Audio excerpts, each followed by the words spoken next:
Hello and welcome to trade first morning updates traders. It's 7 July. तो आज बात कर लेते हैं हमारे पास मॉर्निंग के लिए क्या अपडेट्स हैं। और जैसे कि हमने देखा कि कल का जो मार्केट सेंटीमेंट था वो नेगेटिव रहा in the end time, closing के टाइम पे। और बात कर लेते हैं आज एक्सपायरी से, वीकली एक्सपायरी से पहले का भी दिन है वेडनेसडे।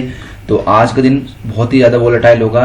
तो अगर हम देखते हैं यूएस मार्केट में कल का जो परफॉर्मेंस रहा 24 पॉइंट्स का पॉजिटिव मूवमेंट रहा, लेकिन ये नॉर्मल मूवमेंट है ना। और मतलब ये क्लोजिंग के टाइम पे होगा 24 पॉइंट्स का मूवमेंट, लेकिन सही है। बात कर लेते हैं अपने यूरोपियन मार्केट में, तो नेगेटिविटी छाई हुई है पूरे मार्केट में। और डेक्स की बात करें तो 150 पॉइंट नेगेटिव है। यहाँ पे हमारा जो एशियन मार्केट है वो हमें इंडिकेशन दे रहा है कि अगर हम देखें एसजीएक्स निफ्टी हमें 57 पॉइंट नेगेटिव इंडिकेशन दे रहा है। तो इसका मतलब ये है कि वो जो गैप छोटा गया था, जो छोड़ा गया था गैप, वो अब भरा जाएगा और आज के दिन वो जो गैप है वो फिल हो जाएगा मेरे हिसाब से। तो ये एक सही स्ट्रेटेजी है निफ्टी की कि उस गैप को फिल करके दोबारा से ऊपर की तरफ पॉजिटिव मूवमेंट रखना। तो एसजीएक्स निफ्टी जो है 15,784 के लेवल दिखा रहा है, ओपनिंग का आसार है 57 पॉइंट नेगेटिव। बात कर लेते हैं यहाँ पे अपना ताइवान क्या दिखा रहा है, 0 पॉइंट फ्लैट दिखा रहा है, ये फ्लैट ओपनिंग है इनकी, है ना। हैंसेन की बात कर लेते हैं 229 पॉइंट 229 पॉइंट नेगेटिविटी। तो ये कहीं ना कहीं ऐसा डालेगी क्योंकि एशियन मार्केट, एशिया में इम्पैक्ट डालेगा तो कहीं ना कहीं इसको भी इम्पैक्ट पड़ेगा। तो जापान के मार्केट में कहीं ना कहीं दिक्कत आ रही है, तो यहाँ पे कुछ ना कुछ होना चाहिए इसका इम्पैक्ट। बात कर लेते हैं अपने इंडाइसिस के ऊपर आ जाते हैं। सबसे पहले निफ्टी 50 की बात करेंगे तो निफ्टी 50 इस राइट हेयर और ओपनिंग के आसार दिख रहे हैं हमें 750 700 इतने के आसपास है। पर देख लेते हैं कहाँ थे निफ्टी 84। तो हमारे जो ओपनिंग के आसार है वो 84 पे दिख रहे हैं। ये राइट हेयर, मतलब ये समझ लो इस कैंडल से नीचे ही खोलेगा यहाँ पे राइट हेयर। ओके, तो ये इसके ओपनिंग के आसार हैं और ये एकदम सही लेवल है। और चाहे तो ये यहाँ तक गैप को फिल भी कर सकता है और या तो यहीं से वो ऊपर से वापस चले जाएगा पॉजिटिव टेरिटरी में, है ना। तो आज एक एक्सपायरी से पहले का दिन है, तो एक तो ये मान के चलिए कि ये पूरा जो गैप है वो फिल हो सकता है और हो भी सकता है कि इससे नीचे आ जाए और यह भी हो सकता है कि इससे ऊपर चले जाए यहाँ से। तो आपको कोशिश होकर ट्रेडिंग करनी है। तो मेरा पॉइंट ऑफ व्यू ये है कि पहले ये इसको यहाँ पे आने दें और अगर यहाँ से रिट्रेसमेंट करता है तो आप पार्टिसिपेट कर सकते हैं, अदरवाइज पूरे दिन में यहाँ तक तो आना ही आना है। नीचे का ये जो गैप है वो फिल होना है, हालांकि इस कैंडल तक हो सकता है 15,754 तक हो सकता है, इससे नीचे ना जाए, ठीक है। बात कर लेते हैं बैंक निफ्टी की, तो बैंक निफ्टी का भी अगर नेगेटिव सेंटीमेंट है, लेकिन कल पॉजिटिव सेंटीमेंट था बैंक निफ्टी का। अगर इस लेवल को तोड़ता है तो 35,000 का लेवल इसको सपोर्ट करेगा और फिर वो वहां से ऊपर की टेरिटरी में जा सकता है, पॉजिटिव ट्रेंड में आ सकता है, ठीक है, राइट। बात करते हैं ट्रेडर्स हमारे पास न्यूज़ क्या है। तो न्यूज़ का सेक्टर को इधर को लेके आते हैं।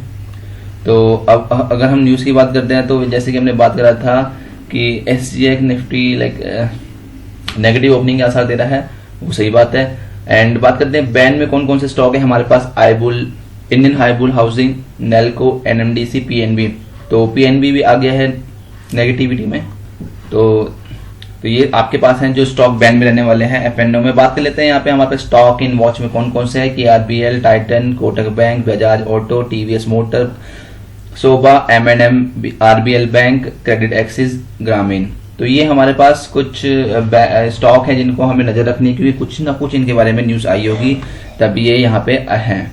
तो बात करते हैं कि आरबीएल ने क्या कहा है। इन्होंने ये कहा है कि पंजाब का जो पॉल्यूशन कंट्रोल बोर्ड ने ये कहा है कि उन्होंने रेस्ट्रेन कर दिया है डायरेक्ट ऑपरेशन। कहाँ का ये है, धुरी डिस्ट्रिक्ट, सनगुर, पंजाब, ठीक है। तो पॉपुलेशन के कारण इन्होंने ये वाला जो ऑपरेशन है रेस्ट्रेन कर दिया है थोड़ी देर, यहाँ पे इन्होंने कुछ ना कुछ तो इन्होंने ऑपरेशन को रोकने की बात करी है यहाँ पे इस धुरी में। बात लेते हैं यहाँ पे टाइटन का, हमारे पास क्या इन्फॉर्मेशन है। टाइटन की बात करते हैं तो उन्होंने रिकॉर्ड रेवेन्यू ग्रोथ में इनका 170% बढ़ोतरी हुई है और जो कि अच्छी बात है टाइटन के लिए। एंड जिसमें कि एक्सक्लूड है सेल, बुलियन सेल, जो कि क्वार्टर 1 का है। बात कर लेते हैं यहाँ पे हमारा कोटक महिंद्रा बैंक की। कोटक महिंद्रा बैंक से हमारे पास एक न्यूज आई है जिसका इन्फॉर्मेशन ये है कि ये एक एग्रीमेंट हुआ है इनका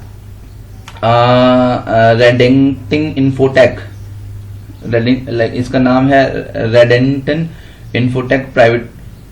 तो इनके साथ इनका एक एग्रीमेंट हुआ है जो कि इन्वेस्टमेंट होगा 1100 मिलियन रुपीस का, और जो कि टोटल शेयर कैपिटल है 9.96% है total capital share of KIPL का।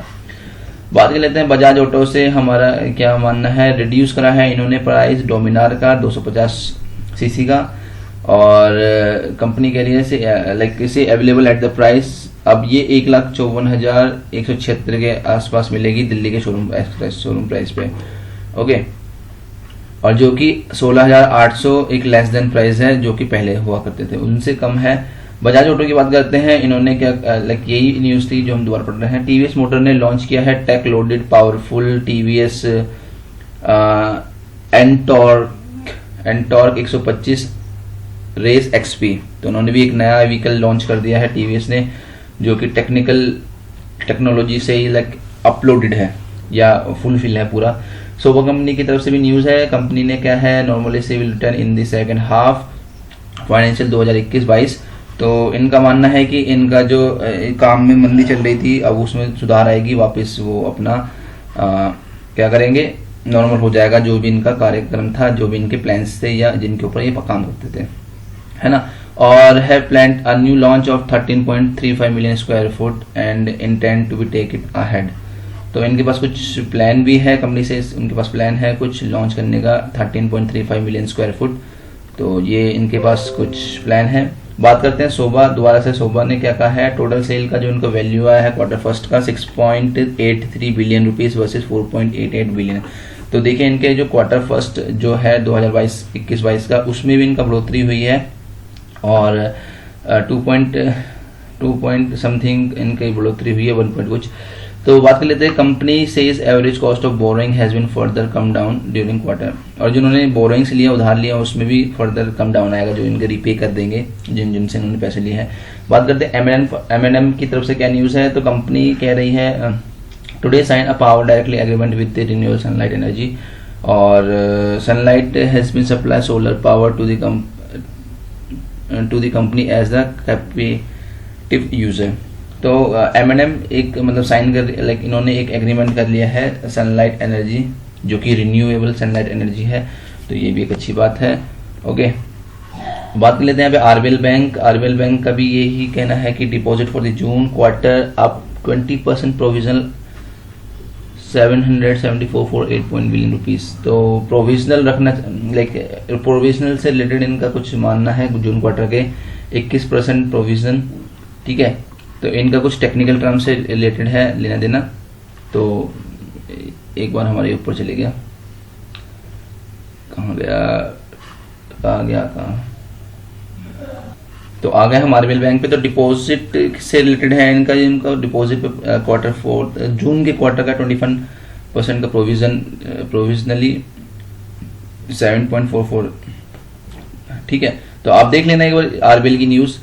उसके बाद हमारे पास है क्रेडिट एक्सिस ग्रामीण की न्यूज़, जो कि लास्ट न्यूज़ है हमारे पास। Company filed writ petition before high court of Karnataka seeking to quash it demand notice. तो इन्होंने एक डिमांड नोटिस के अगेंस्ट एक पिटीशन फाइल किया हाई कोर्ट में। ओके, तो ऐसी कुछ न्यूज़ है इसमें, और बाकी आप भी एक बार न्यूज़ देख लेना जो भी आपको लगे इंफॉर्मेटिव है। तो this is for all from today's trade first. And एक बार फिर से देख लेते हैं हमारे पास बैंक निफ्टी का चार्ट क्या बोल रहा है कि देखिए यहाँ तक आने के पूरे आसार है बैंक निफ्टी के इस लेवल तक 15,750 के आसपास है, तो वेट कर सकते हैं। तब आप जाके उस पर बाइंग करें, वेट करें एंड वॉच करें, फिर जाके बाइंग करें। तो this is the information, we will meet in the evening wrap up, bye bye.